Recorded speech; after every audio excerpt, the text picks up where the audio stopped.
Welcome to Breast Friends Cancer Support Network. Your host is Michelle Beck. Our show is here to help breast cancer patients, survivors, thrivers, their friends, and family by providing resources, support, and inspiration they can use right now. Here is your host, Michelle Beck. Welcome to Breast Friends Cancer Support Network, and thanks for joining us today. My name is Michelle Beck. I'm a 2-time 9-year survivor of breast cancer. I'm the patient programs assistant at Breast Friends. And when I have time, I write at a blog called I Never Liked Pink. Before we get started with our guest, I wanted to remind our listeners out there that I'm going to be putting together Warrior Stories episodes. We had one back in July, and it was fabulous. So check it out if you haven't. But email me at michellebeck@breastfriends.org with your stories of inspiration, what helped you through your cancer journey, or how your life has changed for the better since cancer. Submission should be 5 minutes or so and in your own words. But let's get started today. Our topic is so important and not discussed enough. And I'm going to put it out there right now, not that any of you are generally listen to this podcast with your kids, but adult content warning, because today's show is about sex. So when you're diagnosed with cancer, sex and intimacy are the last things on your mind. You're in survival mode. You're just trying to get through treatment. And, that kind of goes out the window. But what about when you're ready to get back into it, to get back in the saddle, intimate with your partner, male or female? And it's just not easy to do because there's so many physical changes in our body, but also emotional changes that we're really not taught ever how to handle those things. So my guest today is Gretchen Leigh. She's a sex educator here in Portland who really knows her stuff. I've actually had the pleasure of seeing her and her mom do a presentation on this a few years ago, and her mom, Leslie, is going to be on in a few months with us, which I'm so excited about, talking about survivorship. So that's at the end of October, so don't miss that one either. But anyway, Gretchen works at this amazing store called She-Bop. It's an adult boutique which specializes in body-safe toys, books, and sensual products. And the first time I went to the store, I was a little nervous because you get nervous going into an adult store, but this is definitely not one behind closed windows and dark stores with creepy people in the aisles. And it looks like a spa. Like you go in and it's well lit and it's beautiful. And literally everyone who works there is incredibly knowledgeable and they just know their stuff. So right now, thank God we're in Portland. God, I love this place. They have two locations. One of them is still open on Division, and you can also go to shebopshop, I believe, .com to look online. But Gretchen, thank you so much for being here today, and tell us a little bit about yourself. Hi, Michelle. Thank you so much for having me. I am so excited to talk this morning about all this good, juicy stuff. As Michelle mentioned, my name's Gretchen. I am a sex educator, and yes, I work at the fabulous mystical place, She-Bop. And you can shop online. It's sheboptheshop.com, just to close. Have that clear in case anyone is, frantically writing down notes as you go. She-Bop the shop. That's right. sheboptheshop.com. But if you Google She-Bop sex store, it'll come up.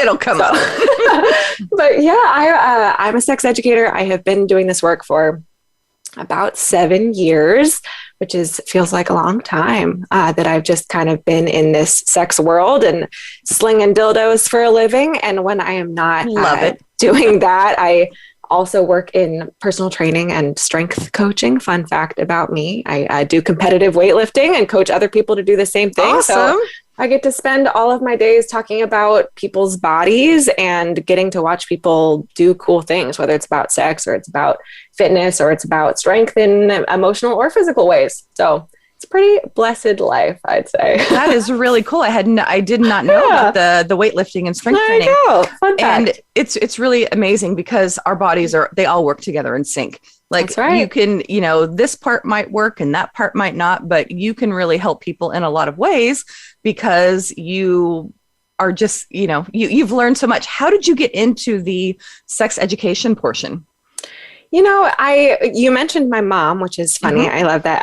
I love my mom dearly. Leslie Heron, everybody of Green Labyrinth. I I feel that I owe my interest in sex ed and my comfort talking around sexual topics to my upbringing. I had a really sex positive childhood. That's exactly what I was thinking in my head. Very sex positive. Yeah, absolutely. I was raised, knowing that sex is a thing that people do for pleasure and for reproduction. There's all kinds of reasons why people have sex, and there's all kinds of reasons why people choose not to have sex. And however you would like to have sex with whomever you would like to consensually is all good for you. And I think it was, in large part that background that allowed me to be able to find my own interest in sexuality and start realizing when I heard things out in the world that didn't ring true to me or sounded judgmental, that there's so much secrecy around sex and there is so much shame around sex, and having just a little bit of a leg up in being able to understand sex in a different way, I think pushed me forward into realizing like there's a whole world in sexuality out here that's not getting talked about, that the doors aren't open for people to discuss. And I really endeavored from a pretty young age to be a person that could talk about those things and could be a safe person for other people to come to. And then that drove my own interest in being interested in sex academically and then professionally. So it's been kind of a long journey to get there. And then learning about sex after cancer, I will, say right off the bat, I am not a medical professional. That is worth saying. I'm not a medical professional. I'm not a sex therapist. I am just a person who cares a lot. And I do know a fair amount about bodies, and I do know a lot about products. And I've been doing this work just because I think it is really freaking important and an underserved population, and creating a go-between between the medical world and the sex positive world when people aren't.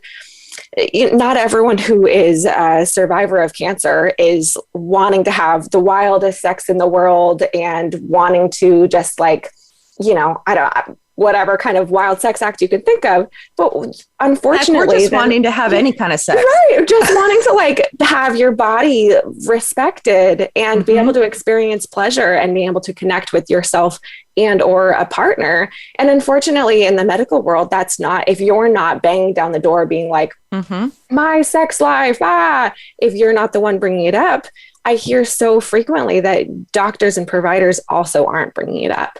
They're not.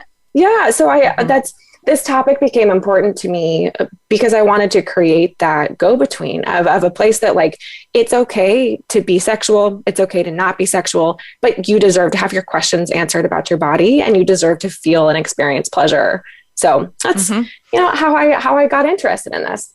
That's awesome. And you'd mentioned a couple things that I want to go back and talk about. You say you're not a medical professional, but your mother is. She's a nurse. That's true. And, yes. and she's much more than that. But you guys have worked together for so long. I know you've gained so much by osmosis, but I know you've also done so many presentations and seminars, and with another group that I'm here part of in town, PDX Young Survivors, where you go in and you answer all these questions, but you're also listening, okay, what do these people want? What do these women need? And it's really funny because I was talking to a friend about this show yesterday, and we were really discussing the fact that we do all these intimate acts and, when quote unquote in the dark, but then we can't talk about them with our partners who are supposed to be, whether it's just for fun or your soulmate. We're doing all these things, but we can't talk about it. And it's really important to open those lines of communication, because as a woman who's gone through cancer, my husband has no idea what I'm feeling in my body if I don't talk to him. Yeah. And we had been married for 5 years, my first round of cancer, and we had a healthy, active sex life. And then boom, you have cancer, and everything just changes. And it was funny. Okay, listeners, before the show, I told Gretchen, I'm like, I'm an overshare, but my husband is not. So I'm, that's going to go out the window really soon. So, but I know I was lucky enough to not have chemo, but I know there's a lot of things that is definitely the first thing almost that disrupts many women who've had cancer, their bodies. And you get nauseous, you feel like crap all the time, you gain weight, you lose hair. And that really changes your body image, which is one of the first things that can really lead to, oh gosh, I definitely don't want to be intimate with anyone. Yeah. Yeah, absolutely. Body image is a huge thing. And I think that it's this especially nasty combo when it is body image and physical changes in terms of your appearance. And it's also emotional, your relationship to yourself and your body and things changing outside of your own control. And then it's also physical things like experiencing nausea, like you mentioned, and pain, and suddenly touch either feeling numb or like a hot spot, way too sensitive. And all those things together where you're like, cool, I don't connect to the way that I look necessarily anymore. I feel like things are happening outside of my control. My body doesn't belong to me, and I can't connect to the way that I'm being touched. And then maybe is completely different, like you mentioned, from how someone has experienced their body and their intimacy before. And that is, it's an incredibly hard cycle to go through. I can absolutely validate that. And there are a million ways out there that we can try and, combat that or come back from that. And I'm sure we'll talk about a number of those. But at the same time, I think it's important to just pause there and say, like, yeah, that's super hard. And we talk a lot in sex education about sexual scripts that people are offered, and that, like you said, about needing to do things in the dark, doing all these intimate acts without being able to talk about them. A lot of what we chalk that up to is that in our kind of sex negative culture and society, we're offered these sexual scripts of how we're supposed to interact with partners, interact with our family, what we're allowed to talk about and what we're not. And even up to the point of like how if you go on a date that's going to get sexual, we have somehow learned in our brains what that sexual script of that evening is supposed to look like, what acts are supposed to be on the table, what aren't, how your body's supposed to respond. And then if you follow the script, you can just pack it up at the end and be like, I did it, successful, and move on. And I think we can all step back and notice, like, okay, clearly that is problematic. That's wrong. 100% wrong. And at the same time, it feels almost impossible to escape this really normative idea of what sex in a body is supposed to look like and sound like and feel like. And then when you go through something that just takes away your ability to follow that script at all, on the one hand, is suddenly you are left like really naked and vulnerable, being like, oh no, now I have to find my own script. And not in a good way. Right? Like I have to come up with my own thing to say. I have to like acknowledge and embrace that this is the body I'm bringing to the table. And you have to come up with all of that yourself. And on the other hand, like if I could put a silver lining spin on that, perhaps, is that one thing that we're like constantly striving for with clients in sex education is to encourage people to create their own sexual scripts. Like if people that haven't gone through chemo, haven't gone through cancer, et cetera, could take to heart that we can be so served by needing to create our own sexual scripts, by deciding to create our own sexual scripts and how we want our own experiences of our body to go, how we want to relate to ourselves, how we want to relate to our partners. There is a lot of juicy, juicy goodness in that, but being pushed into having to do that, it can be really it's incredibly harmful, challenging. really and hard. For myself and many women out there, I chose a prophylactic hysterectomy and removed my ovaries because my cancer twice was hormone positive. Yeah. So for me, it was like, I didn't need my ovaries anymore. They're gone. But no one really talked to me about, oh, well, you're going to get thrown headfirst into surgical menopause, which is a bitch. There's no other way to describe it. And as I'm sitting here, I'm having a hot flash. I had my hysterectomy 4 years ago, and still my body is like, no, I have no hormones.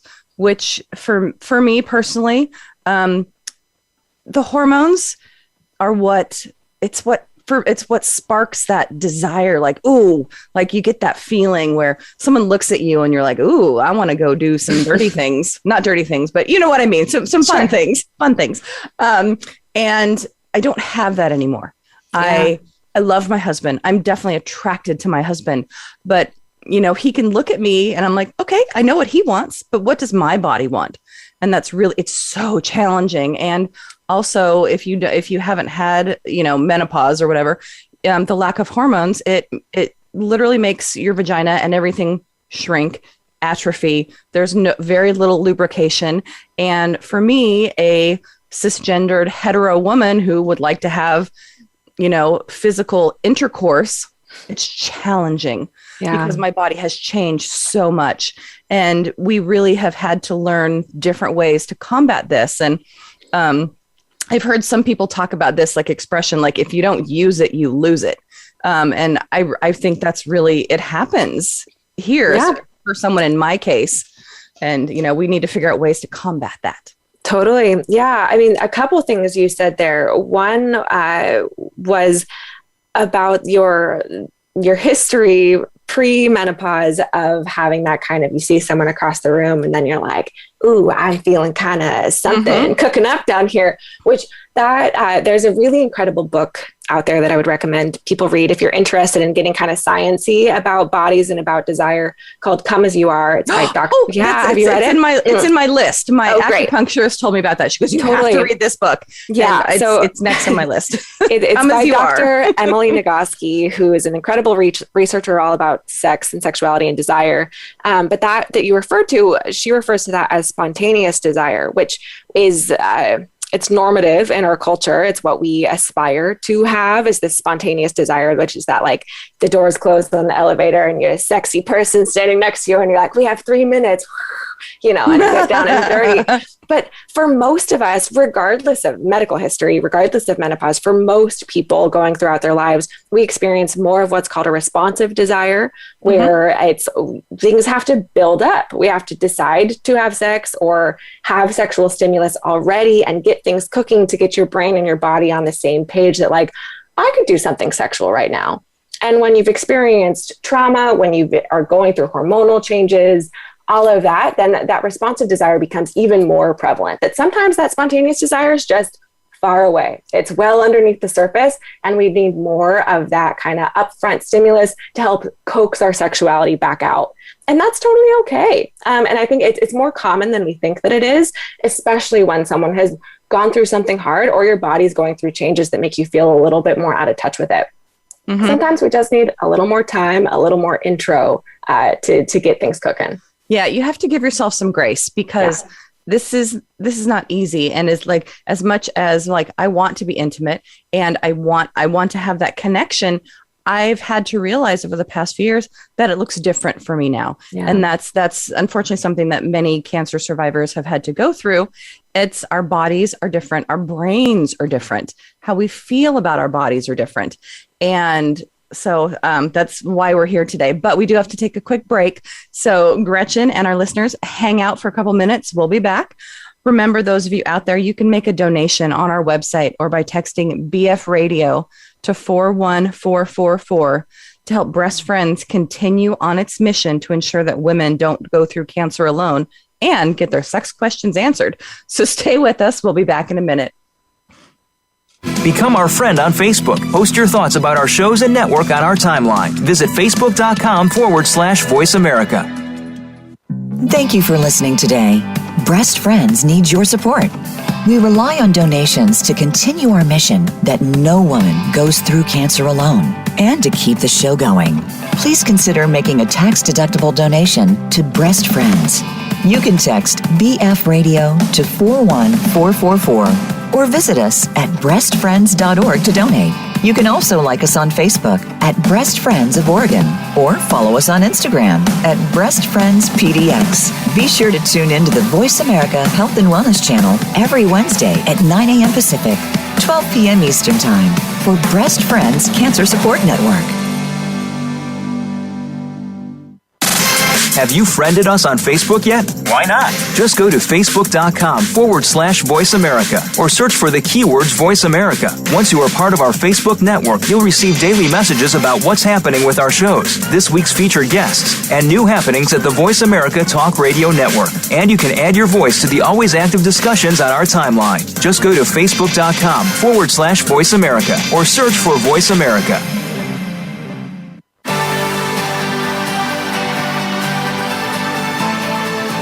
You are tuned in to Breast Friends Cancer Support Network. To reach the program today, please call us at 1-866-472-5792. Again, that's 1-866-472-5792. You may also send an email to Michelle Beck at breastfriends.org. Now, back to the show. Thanks for sticking with us. I'm Michelle Beck, and my guest is Gretchen Leigh, a sex educator. And we've been talking about sex and intimacy after cancer. And Gretchen, I'm going to jump back to one thing because I saw your face light up when I said it. If you don't use it, you'll lose it. So let's go back to that. Yeah, absolutely. I did want to say something about that because it is totally true. Unfortunately, Yeah. Of course, like it's a dramatic saying, and maybe it's not true to that extent. It's not like if you don't have a certain kind of sex that suddenly you're going to lose everything. I'm not going to try and be alarmist about that. But unfortunately, with any kind of muscle, any kind of tissue, if it doesn't get a lot of blood flow, if it doesn't get a lot of activity, if it doesn't get a little bit of a workout, and I use that term generally, then unfortunately that tissue can start to atrophy. And sometimes that takes a long time. And sometimes it takes not very much time. And that's really dependent on the body and what your body is going through and what your stress level is. A lot of different factors can affect how quickly your tissue atrophies. But it is a true fact that if things become non-sexual, dormant for a while, and then they become, I don't want to deal with this, or this feels uncomfortable, and so then I'm going to ignore it. And then, the pants start staying on all night, and then we're like, I'm just going to ignore this part of my body. Then unfortunately, that tissue is going to start to have some issues. And I am a advocate for people having any kind of and whatever kind of sex that they want and feels good to them. And if that means that someone's not interested in sex to orgasm or sex with a partner, or that doesn't have a lot of sexual feelings, that's totally fine. There's nothing wrong with that. What I would encourage is as a way to decrease pain and keep the tissue of your body happy and healthy, allowing for some blood flow and some movement in the area. So even if that is stretching and doing some pelvic floor exercises, or if that is an external and internal massage, those kinds of things are totally reasonable ways to use your pelvic floor, use your vaginal muscles, use the tissue of the vagina. Those are just as reasonable as having sexual intercourse, masturbating, that kind of thing. But getting your tissue, your pelvis, your actual vaginal skin, some love every so often to keep it in the game is going to be a huge way to decrease the risk of atrophy and help things stay happier and healthier and working with the rest of your body as a system for a good long time. Yeah. And it's funny you mentioned the masturbation, because I had read in a post recently that someone had actually said their female doctor, thank you, female doctors, not that my male doctors are not great, but they just don't get it all the time, that to really help the use it or lose it was masturbation. If you don't feel like being intimate with your partner, try some by yourself. And while you still may not have that desire, it will help keep all the parts functioning as best as they can.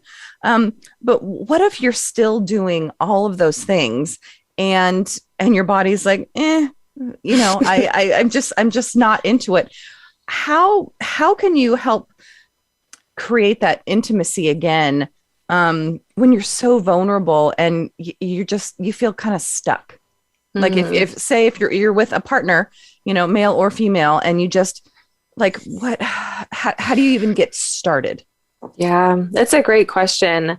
One thing that I think is a huge, I'm going to reference Come As You Are again. It's a great book. Everyone should read it.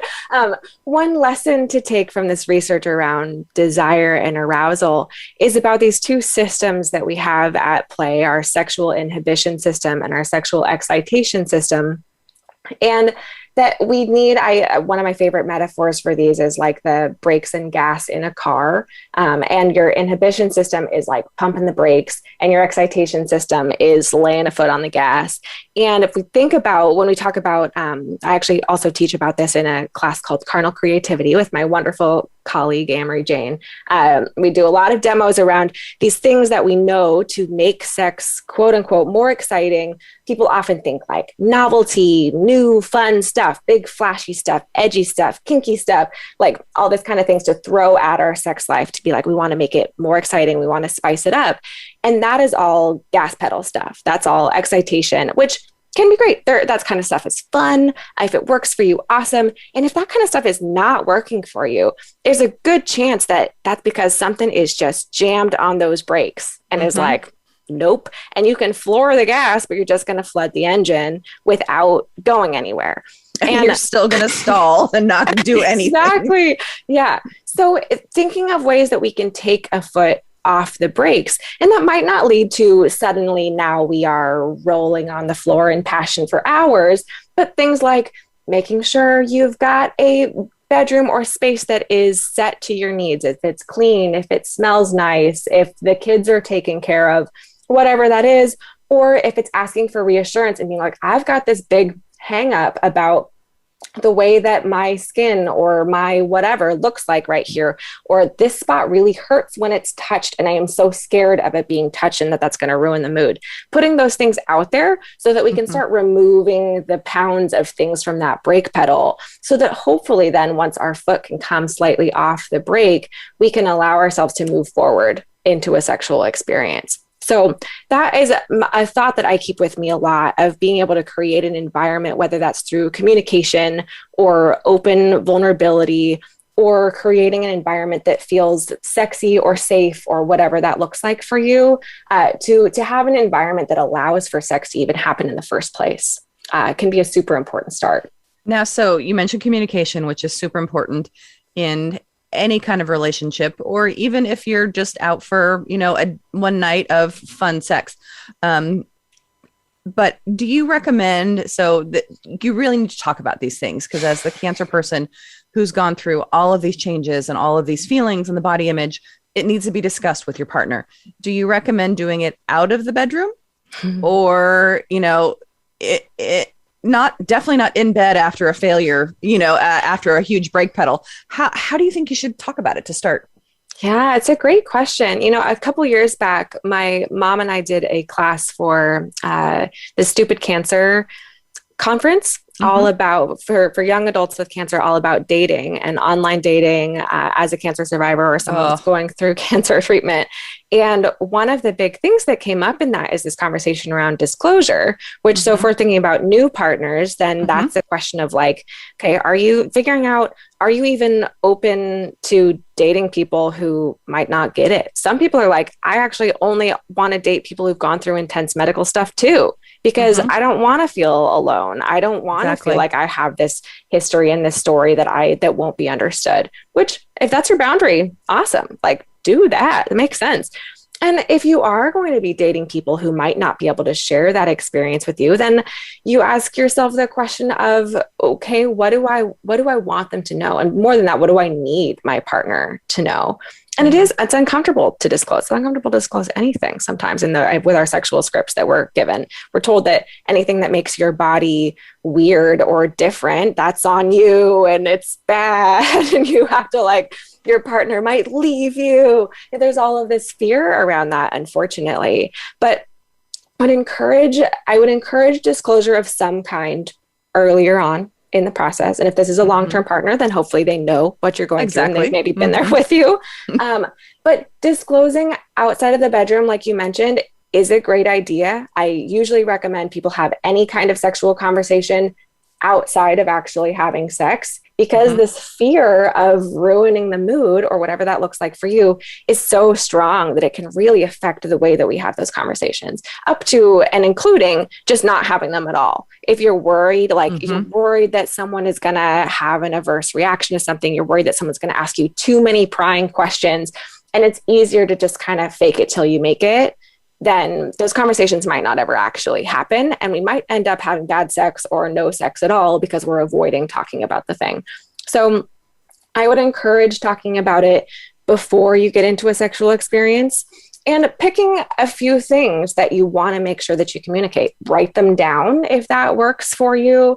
Offer the conversation of why you're having the conversation. Like, I really want to have sex with you tonight, or I really want to go on this date with you, or I'm so excited for us to rekindle some of the intimacy that we've lost. But there's a couple things I feel like I need to make clear so that I can really let myself get into it. coming up with why it is that you want to talk about it and communicating that point. And partners, it's our job to listen to that and understand how freaking hard it is to disclose things about your body that maybe are not their favorite parts. Like the things that we didn't choose, the things that we aren't excited to shout to the world, to say that we're different and we're going through this thing. It's scary and hard to have to share that kind of information sometimes. So as partners, 100%. Yeah. So as partners, our job is to sit there and thank our person for being so open, thank our person for letting us know how to take care of them, and ask follow-up questions that allow for more pleasure.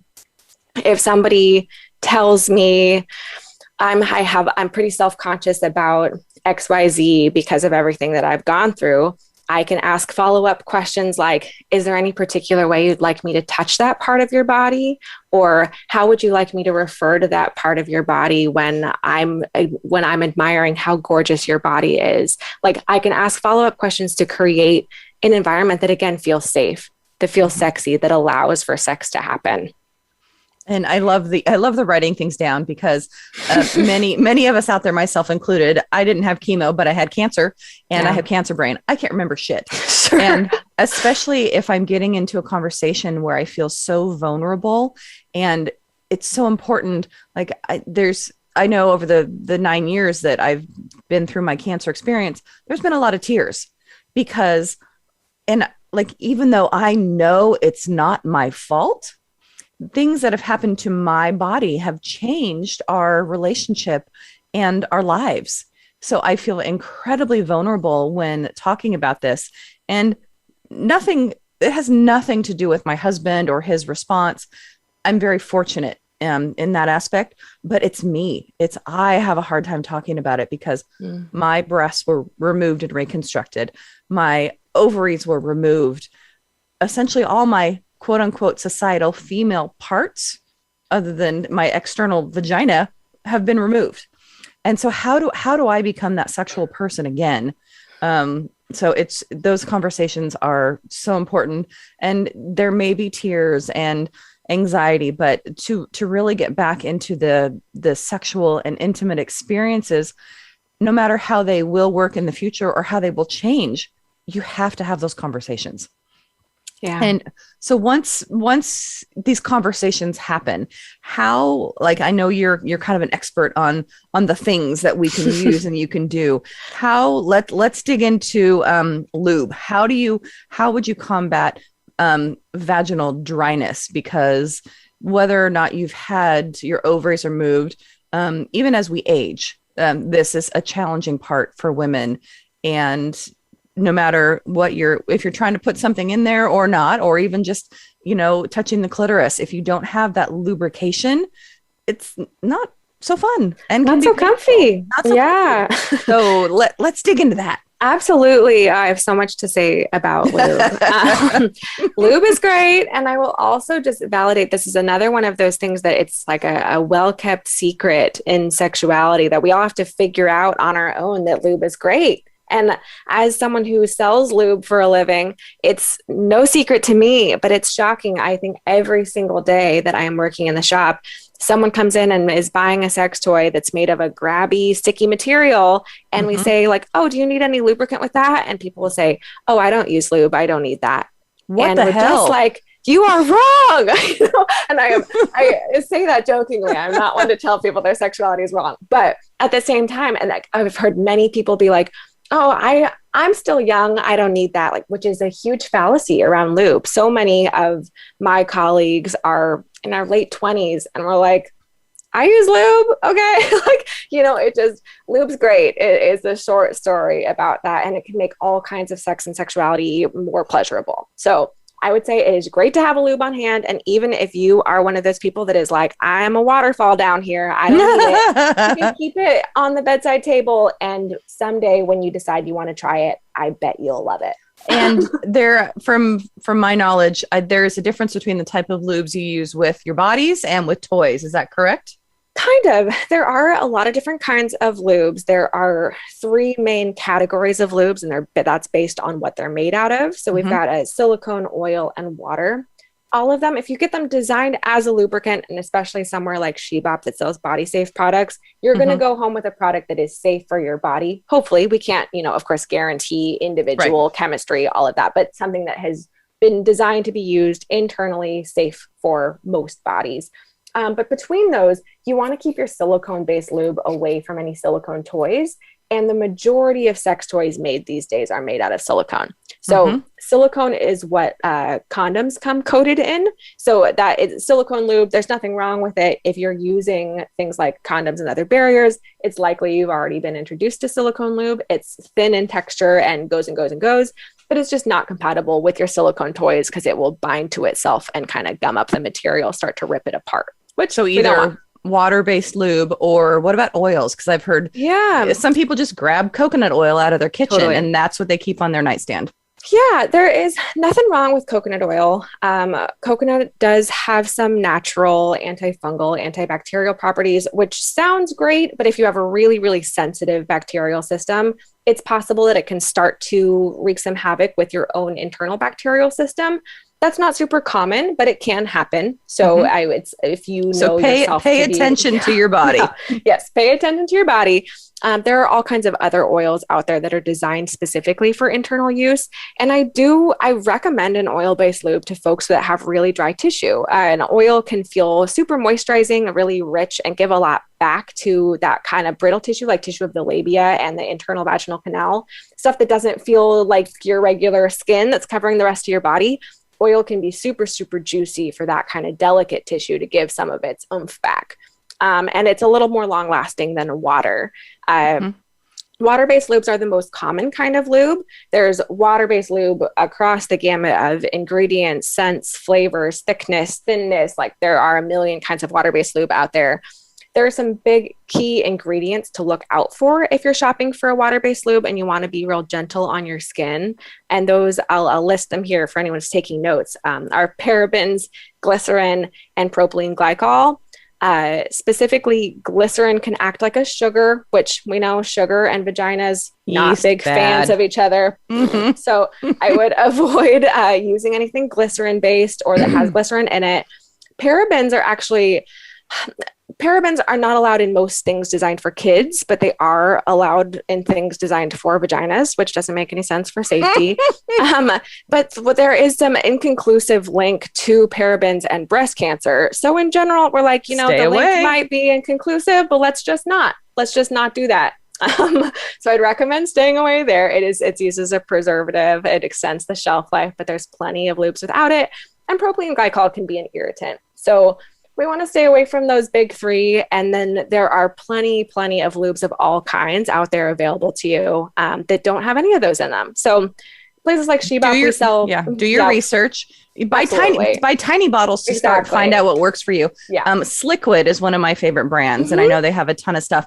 But we do have to take another quick break, and we have so much more fun stuff to talk about when we get back. So stay with us, and we'll be back soon. Become our friend on Facebook. Post your thoughts about our shows and network on our timeline. Visit facebook.com/Voice America. Thank you for listening today. Breast Friends needs your support. We rely on donations to continue our mission that no woman goes through cancer alone and to keep the show going. Please consider making a tax-deductible donation to Breast Friends. You can text BF Radio to 41444 or visit us at breastfriends.org to donate. You can also like us on Facebook at Breast Friends of Oregon or follow us on Instagram at Breast Friends PDX. Be sure to tune in to the Voice America Health and Wellness channel every Wednesday at 9 a.m. Pacific, 12 p.m. Eastern Time for Breast Friends Cancer Support Network. Have you friended us on Facebook yet? Why not? Just go to facebook.com/Voice America or search for the keywords Voice America. Once you are part of our Facebook network, you'll receive daily messages about what's happening with our shows, this week's featured guests, and new happenings at the Voice America Talk Radio Network. And you can add your voice to the always active discussions on our timeline. Just go to facebook.com/Voice America or search for Voice America.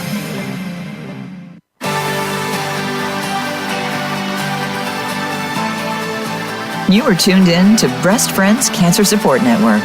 To reach the program today, please call us at 1-866-472-5792. Again, that's 1-866-472-5792. You may also send an email to Michelle Beck at breastfriends.org. Now, back to the show. Thanks for sticking with us today. I'm Michelle Beck, and I'm here with Gretchen, a sex educator. So many important things that we still need to talk about in a little bit of time. So we've talked about lube, and I know Gretchen could talk all day about lube, but we're also going to dig into some fun toys and other things that might be used. For me personally, I know if you're not quite ready for toys, when I was first going through this, I asked my practitioners. I went to a doctor here in Portland who was like known as like the gyne doctor or whatever, and we talked about doing some dilators. So for me, it was kind of if I didn't use it, everything wasn't working quite as well. So that's something that I did. I went to Shebop and I found sets of dilators, and that I used over, a course of time. They come in 4 or 5 different sizes, and you use them for prescribed periods of time.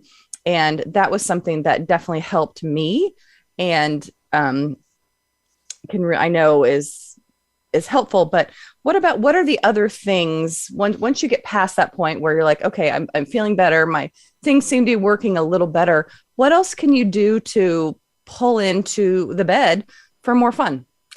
Great question. Yeah, many people get prescribed dilators or suggested dilators. And I think that's, Shebop does carry many sets of dilators. And you can really use almost anything as a dilator, anything that is designed to be inserted vaginally, that is a size and shape that works for you. You can use for dilation, even if you're not ready to feel like super sexy. I'm going to do this for fucking. Oh yeah. It wasn't a sexy thing. This was like, okay, honey, I'm using my dilators. This is for us in the long term, but just because I'm pulling out what you think might look like a dildo, it's not. This is for me. This is my work. Yeah, for sure. For sure. But I would definitely recommend the use of vibrators. You can also use a vibrator for a non-sexy purpose. You can use a vibrator as part of your return to function care. Insofar as vibration is awesome for bringing blood to an area. Blood flow. Blood flow, stimulating the nerves, getting sensation back and or regulating sensation. So nerve sensation, if you put something onto something and it causes pain, we don't want to cause something a lot of pain, but reducing the amount of shock kind of feeling. If you can put a low rumbly vibration on something, you might help the nerve receptors regulate. So using vibration either to bring tissue back into function or help it chill out down into being used to being touched again. Vibrators can be great for that. And also, hopefully you get the side benefit of vibration feeling awesome and sexy and maybe giving you some orgasms or some pleasure along the way. There are all different kinds of vibrators out there, many different shapes and sizes. You could even triple whammy and get a small vibrator that you could use as a dilator and then turn on to use externally for pleasure against the clitoris, something like that. There's all kinds of options available to you. But there are vibrators that are super strong. There are vibrators that are super gentle. There are some that have a broad surface area they cover and some that are really pinpoint. And all of those, it is up to individual preference and personal need in that. But I will say it's common once you go through chemo, surgery, radiation, anything along those lines, to have your sensation needs change quite a bit. So some people become more sensitive, some people become less sensitive. You might need a different kind of sensation than you previously had, which can be a great opportunity to get yourself a new sex toy. Try something out. It's once you get through the okay, I don't want to do this. Now I do. It's a good opportunity for you and your partner to explore together. Yeah, absolutely. Because you can go shop together. You can search online together. Sheboptheshop.com. And you can really find things that you think might work for you guys as a couple. Yeah. And there are plenty of other ways. Or individually. Yeah. Right. There are plenty of other ways to regain intimacy and try new fun things too, in case that if that genital focus feels too focused, right? Like we're talking about that you want to continue to get some blood flow and some action to the area so that we don't lose it over time. But also it doesn't have to be like, oh my God, I need to get my vagina functioning for penetration immediately. Like there are all kinds of fun things that can feel good, that can foster pleasure and foster connection, whether or not you return back to penetrative sex or you're interested in penetrative sex in the first place. So even like we were just talking about using vibrators externally, but also things like introducing kink play, whether that is psychological, creating like new sexy ways to talk to your partner and explore things that feel sexy, even removed from your physical body in that way.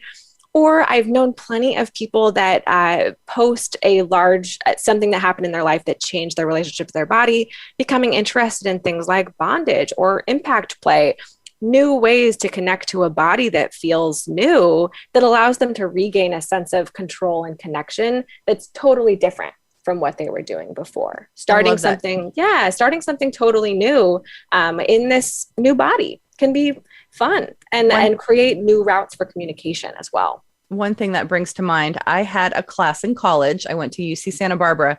It was a husband and wife professors, the Baldwins. And I still remember to this day, everybody wanted to take this class. It was Sociology 152A, Sexuality and the Human Body. And I mean, we had the, 400-page textbook. We watched videos of masturbation up on the screen, like childbirth, all kinds of things. But one thing that has stuck with me 30 years later, they did something called sensate focus, where it's not you're with a partner and it's not, focused on your genitals. It's focused on everywhere else that's not sexual. And you spend a certain amount of time just touching your partner's body and just getting to know that, that body again. And it's amazing what that can lead to, but just, it really fosters intimacy because you're touching so many, you're just really getting to know that other person's body. And it's struck with it, has stuck with me all these years. And that is something that I can recommend. I know enough to be dangerous in this category. So, absolutely. That sensate focus it's a huge thing that people in sex therapy will offer as a treatment tool as well, and to foster connection. And one piece of it that I really like also is that it takes some of the focus, like you said, off of the genitals, but it also takes the focus off of the person, as we're talking about, as the person with the vagina having to be a receptive partner and being able to also experience touching your partner and touching for the pleasure of touching and experiencing what it feels like underneath your fingertips to touch your partner's skin or to massage their scalp. Like that kind of pleasure, I think, is a complete flip-flop onto this focused pleasure of being like, okay, I need to get my orifices ready to be penetrated again. It really turns that on its head and slows it down, which I think is incredibly valuable. Now, what about things like just increasing intimacy, like watching sex positive porn together?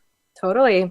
Yeah. I think that is a great option. Those are, I would lump like erotica, porn, reading sexy stories, telling sexy stories into the category of sexual excitation system. So they're gas pedal kind of things, but they're also intimacy builders. That can break down some of those walls into the walls blocking us from being vulnerable and communicating with our partners. So being able to witness something on a screen or hear something in a story sometimes allows us to open our own communication and say like, oh, remember when we saw that thing? Or like, oh, that's kind of cool what they're doing right there. Would you want to try that with me? And, maybe we're not going to have that that cheesy of a conversation. But you know what, if it works and if it opens the door. Yeah. So being able to, I think it's twofold. If the gas pedal is a thing that you're ready for, it can pump that into you and get you ready for a sexual experience in that way. But it can also help just to experience something sexual with your partner, even if it's outside of your own physical body, being able to like open the door into intimacy and talking about sex and experiencing sex together externally. I was listening. I'm a podcast junkie, and there was an ad on one of them. There is an app now for erotica. You subscribe and you get like new stories every day or something like that. I'm like, amazing. you could listen to something like that together, or even read erotica to each other. Mm-hmm. I was a huge Anne Rice fan back in the day, and she wrote a series of books. Sleeping Beauty books. There's 3 books, and there's a lot of bondage in there, and erotica, and sex play. And at the time, I was in my early 20s reading it, like, oh my gosh, and I would blush, but spark that desire again. Once I get going, I'm like, okay, I think things are going, but it's I just don't have those hormones for the spontaneous. Yeah. Hey, Absolutely. I think one thing also, an extra step beyond just reading erotica is writing erotica. And you can write your own, you could write a whole story if you wanted, but if that feels intense, like sexy texting or writing down a couple lines of something. And if you can, making it personal to your own body, of like, if there's parts of your body that feel different or a little bit out of touch or whatever, writing a few lines of erotica that relate to your own body as it is right now, focusing on the parts that you like or leaving behind the parts that you don't, and being able to eroticize your own body and your own experience can be a hugely sexy and liberating thing to do. It's funny because people, they make fun of, sexting and all that stuff, but it really, it's like, it's just, remember when you go back to that first time where you're dating someone, and say if you're in a relationship now, you've been in for a long time, things definitely change, and especially after cancer. But if you can kind of go back and remember that, like that early spark and how you got there, and it's like, oh, you're texting, or, like, oh, hey, I can't wait to do this later, and I can't wait to see you later. That I think that definitely can help us now, conquer some of the issues that we're having, because it gets you excited again to figure out the new bodies that we have, and we can't change it. We can't go back. So the only thing we can do is go forward and make the best use of what we have now to have a healthy and, healthy, intimate life with our partner, or with many partners, who knows? Who knows? Who Yeah. knows? And it's a huge, like, being as a partner of someone, in case we've got some partners listening this morning, it's a great opportunity, as Michelle was just talking about, to be supportive, one, in whatever way your partner needs. That is not a one size fits all kind of thing. And not everyone wants their body hypersexualized or talked about a lot. But once you understand the boundaries and the understanding of how your partner would like or need to be supported, offering validation and reassurance and a real team mindset moving forward, I think, can be just a key to unlocking moving forward in sexuality and intimacy while we're in a support role, for reminding ourselves that our partners are not broken, our partners are not lost. Like, we love these people, these sexy, sexy people that we are still in these relationships with, and that we can help by being there, being present, not being afraid. And if we are afraid, voicing that fear in the mindset of that we're a team and we want what's best for us as a team, and helping recreate or create a new sense of intimacy with our partner on the other side. Because as you just mentioned, Michelle, like, we can't go back, we can't change it. We can mourn for things that we've lost, but we can also embrace and be excited about the things that are to come. And that it opens up all of these new routes of exploration and learning about each other, new ways to connect, and new ways to find intimacy together, and build something really beautiful. I think that it's a powerful change of perspective to welcome change and to embrace change, and being able to grow together rather than being stuck in what we've lost. Oh, that is so perfect. And I think it's an amazing way to wrap up everything we've talked about today, because unfortunately we're out of time. So Gretchen, tell us again how to find you, Shebop, all of those things. Yeah, absolutely. So you can find Shebop at sheboptheshop.com. As we talked about, we're also on Instagram and Twitter and Facebook, all those things. All the things. Shebop the Shop is us. I'm our education coordinator at Shebop, and we have a million bazillion classes coming up all through the fall and winter, and they are all through Zoom, so people can join us from anywhere. And we've got topics all kinds of things. We will hopefully be doing another sex and cancer chat with me and my mother sometime before the end of 2021. Awesome. I'm definitely going to find that and post all those things. Yeah, absolutely. So feel free to join us for future classes and find us for shopping online. Awesome, Gretchen. Thank you so much for being here today. Oh, great. And so needed. But listeners out there, thank you. Listeners, if you need our services, please go to breastfriends.org. You can donate by texting BF Radio to 41444 to help Breast Friends continue on its mission to assure that women don't go through cancer alone. If you would like to be a guest or share your story, email me at michellebeck@breastfriends.org. Remember, we rise by lifting each other. We'll be back next week. Thanks so much.